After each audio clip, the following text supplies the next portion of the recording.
আসসালামু আলাইকুম।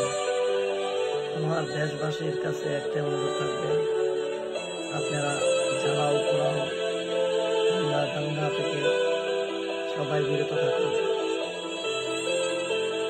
একটি কথা আছে, স্বাধীনতা অর্জনের চেয়ে স্বাধীনতা রক্ষা করা অনেক কঠিন। আমাদের দেশ থেকে স্বৈরা শাসকের পতন ঘটেছে, এর জন্য আমরা খুবই খুশি। কিন্তু এক স্বৈরা শাসকের পতনের পর যদি আরেক স্বৈরা জনতার উৎপত্তি ঘটে, তাহলে দেশ স্বাধীন করে কোনো লাভ নেই। দেশে আবারও সে আগের মতো সংঘাত চলতেছে। আমার দেশবাসীর কাছে একটা অনুরোধ, আপনারা সংঘাত থেকে বিরত থাকুন। এদেশের মানুষ সবাই আমাদের আপন, সবাই আমাদের কারো না কারো ভাই, কারো না কারো বোন, কারো না কারো আত্মীয় স্বজন হয়। আল্লাহর হস্তে জ্বালাও পোড়াও থেকে আপনারা বিরত থাকুন। আজকে সংবাদ মাধ্যমে দেখলাম যে কত হাঙ্গামা হচ্ছে, কত দাঙ্গা হচ্ছে, কত মানুষের ঘর পুড়ে যাচ্ছে, জ্বালিয়ে পুড়িয়ে মারা হচ্ছে। এই জন্য কি আমাদের হাজারো ছাত্র জনতা প্রাণ দিয়েছিল? আমাদের হাজারো ছাত্র জনতা প্রাণ দিয়েছে দেশের মানুষের শান্তির জন্য, দেশের মানুষ যাতে ভালো থাকতে পারে তার জন্য। আমার ছাত্র ভাইয়েরা তার বুকের রক্ত ঢেলে দিয়েছে। তাদের রক্তকে আপনারা বৃথা যেতে দিবেন না। আজকে যে বাংলাদেশের পরিস্থিতি, তাতে দেখা যাচ্ছে যে স্বৈরা শাসকের পতন ঘটিয়ে আরেক স্বৈরা জনতার উৎপত্তি হয়েছে। আপনারা আল্লাহর হস্তে এই এই হাঙ্গা দাঙ্গা থেকে বেরিয়ে আসুন। আর কোনো সংঘাত নয়। আমরা একটি সুন্দর বাংলাদেশ গড়তে চাই। সুন্দর বাংলাদেশ গড়তে হলে আমাদের সবাইকে নিয়ে কাজ করতে হবে। যারা যারা অতীতে অন্যায় করেছে তাদেরকে ক্ষমার দৃষ্টিতে দেখতে হবে।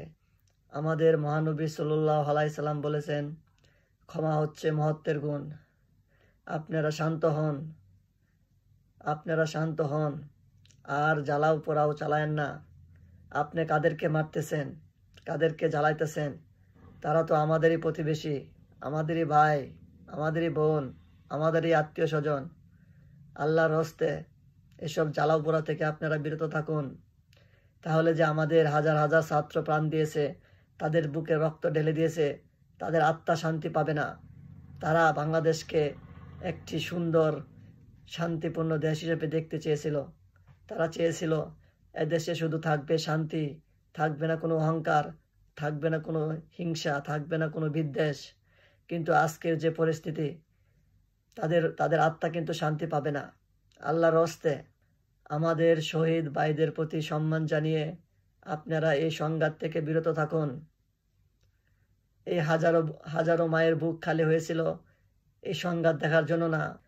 তারা চেয়েছিল এদেশে শান্তি ফিরে আসুক। কিন্তু কিছু উচ্ছৃঙ্খল জনতা আজকে বাংলাদেশে আবার নৈরাজ্য সৃষ্টি করতেছে। হাজারো মানুষের ঘরবাড়ি পুড়িয়ে দিচ্ছে, মানুষকে জ্বালিয়ে জ্বালিয়ে হত্যা করা হচ্ছে। এসব কি স্বাধীন দেশের চিহ্ন? স্বাধীন করে লাভ হলো কি? যারা স্বাধীনতার জন্য প্রাণ দিয়েছে, বুকের রক্ত ঢেলে দিয়েছে, তারা তো চায় নাই এদেশে আবারও সংঘাত আসুক, আবারও মানুষ পুড়ে মারা যাক, আবারও মানুষের কষ্ট হোক। আপনারা আল্লাহর হস্তে সবাইকে ক্ষমার দৃষ্টিতে দেখেন। আমাদের পুলিশ বাহিনী যারা আমাদের জনগণের উপর অত্যাচার করেছে, তারা কিন্তু তাদের নিজের ইচ্ছায় স্বেচ্ছায় অত্যাচার করে নাই। তারাও বাংলাদেশের মানুষ, তাদেরও আত্মীয় স্বজন আছে। তারা স্বৈরা শাসকের নির্দেশ অনুযায়ী এদেশে মানুষকে গুলি করেছে, হত্যা করেছে। তাদেরকে আমরা কি দোষ দেব? তাদেরকে আল্লাহর হস্তে মাফ করে দেন। আমাদের দেশ পরিচালনার জন্য, আমাদের শান্তি শৃঙ্খলা ফিরিয়ে আনার জন্য পুলিশ বাহিনী আমাদের দরকার। জনগণের জানমাল রক্ষা করার জন্য এদেশের পুলিশ দরকার। আমাদের নতুন দেশ গড়ার জন্য আমাদের আইন কানুন পরিবর্তন করতে হবে। পুলিশকে আমাদের সুন্দরভাবে দিক নির্দেশনা দিতে হবে, তাদেরকে সুন্দরভাবে পরিচালনা করতে হবে। তাদেরকে এভাবে হত্যা করে প্রতিশোধ নিয়ে এটা কোনো শান্তির বার্তা বয়ে নিয়ে আসে না। আপনারা সবাই শান্ত হন। আর কোনো হত্যা, আর কোনো সংঘাত আমাদের বাংলাদেশে চাই না। আমার মায়ের বুকের অনেক রক্ত ঝরেছে। আপনারা আল্লাহর হস্তে আর কোনো রক্ত ঝরাবেন না, আর কোনো মানুষকে খুন করবেন না, আর কোনো মানুষকে পুড়িয়ে হত্যা করবেন না। আমাদের ছাত্র জনতা প্রাণ দিয়েছিল শান্তি রক্ষার জন্য, বাংলাদেশে শান্তি ফিরিয়ে আনার জন্য। কিন্তু আজকে বাংলাদেশের যে পরিস্থিতি, তাতে হাজারো ঘরবাড়ি পুড়িয়ে ফেলা হচ্ছে, মানুষকে নির্বিচারে হত্যা করা হচ্ছে। এরা তো আমাদেরই আপনজন, আমাদেরই বাংলাদেশের মানুষ। তাদেরকে ক্ষমার দৃষ্টিতে দেখবেন। আল্লাহর হস্তে আপনারা এই হাঙ্গা দাঙ্গা বন্ধ করুন। আপনারা যে জ্বালাও পোড়াও চালাচ্ছেন, এগুলো আমাদের দেশের সম্পদ, আমাদের দেশের সম্পদ।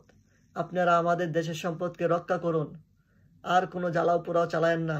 আপনাদের কাছে হাত জোর করে অনুরোধ, আপনারা শান্ত হয়ে যান।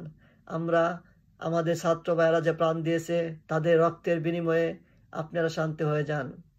আপনারা শান্ত হয়ে যান। তারা চেয়েছিল একটি সোনার বাংলা গড়ার জন্য। আমাদের শহীদ ভাইয়েরা তাদের বুকে রক্ত ঢেলে দিয়েছিল একটি সুন্দর স্বাধীন বাংলা গড়ার জন্য। আপনারা যদি আবার এরকম হাঙ্গা দাঙ্গা চালিয়ে যান, তাহলে তো আমাদের শহীদ ভাইদের রক্ত বৃথা যাবে। তারা শান্তি পাবে না, তাদের আত্মা শান্তি পাবে না। যারা এখনো এই সংঘাতে জড়িয়ে আছেন, বাংলাদেশের মানুষকে জ্বালিয়ে পুড়িয়ে ছারখার করছেন, আপনারা শান্ত হয়ে যান। বিজয়ের উল্লাস এভাবে মানুষ করে না। মানুষের লাশের উপর দিয়ে কেউ বিজয় উল্লাস করে না। আমাদের স্বৈরা শাসক যে অন্যায় অত্যাচার করেছিল, তার শাস্তি সে পাইছে। এখন কেউ আইন হাতে তুলে নেবেন না। যারা অন্যায় করছে, তাদের জন্য দেশে এখন আইন আছে। আইন অনুযায়ী তাদেরকে শাস্তি দেওয়া হবে। আপনারা কেউ নিজের হাতে আইন তুলে নিয়েন না। আল্লাহর হস্তে আপনারা শান্ত হয়ে যান। আপনারা বিজয় উল্লাস করেন, শান্তিপূর্ণভাবে বিজয় উল্লাস করেন। এভাবে মানুষের লাশের উপর দাঁড়িয়ে বিজয় উল্লাস আমাদের কাম্য নয়। আপনারা সব কিছু থেকে বিরত থাকেন। ধন্যবাদ সবাইকে।